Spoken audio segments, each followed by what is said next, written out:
أهلاً بيكم. النهاردة هنتكلم عن واحد من أشهر المكملات الغذائية خالص، الكرياتين.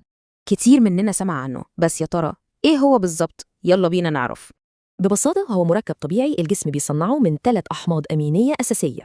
ومش بس الجسم بيصنعه، لأ ده موجود كمان في أكلنا زي اللحمة والفراخ. وده يخلينا نسأل، طيب لو جسمنا بيصنعه، إيه لازمته ناخده كمكمل؟ لأن ببساطة صعب قوي ناخد جرعة كافية تحسن الأداء من الأكل لوحده. يعني مثلا محتاجين ناكل كيلو لحمة حمراء كامل عشان بس ناخد جرعة واحدة 5 جرام كرياتين. وهنا بقى بيبان ليه المكمل هو الحل الأسهل والأكثر عملية لمعظمنا.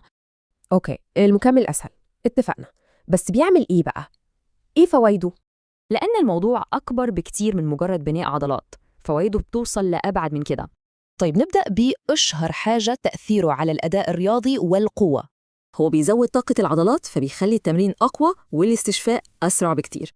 غير الأداء، هو كمان بيأثر على شكل الجسم، بس في سوء فهم مشهور هنا. الكرياتين بيسحب المية جوه العضلة فبيديها شكل أكبر ومحدد أكتر. ده مش دهون. والأهم من كل ده أو اللي ناس كتير متعرفوش هو تأثيره على الصحة والمخ. يعني فوائده بتوصل للمخ، الذاكرة، وحتى محاربة آثار التقدم في السن. طيب إزاي نستخدمه صح عشان نستفيد منه؟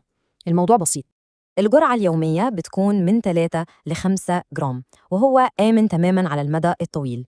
وهنا بيجي السؤال اللي بيتسأل على طول، ناخده إمتى؟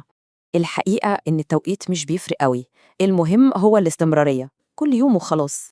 نصيحة عند الشراء: أفضل نوع هو الكرياتين مونوهيدرات، الأبحاث عليه أكتر وسعره كويس. طيب لو هنختار مكمل واحد بس، نختار كرياتين ولا بروتين؟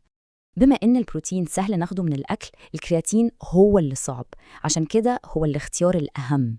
وده يخلينا نفكر، لو مكمل بسيط زي ده ليه كل الفوائد دي، إيه تاني ممكن نكون بنغفله في صحتنا؟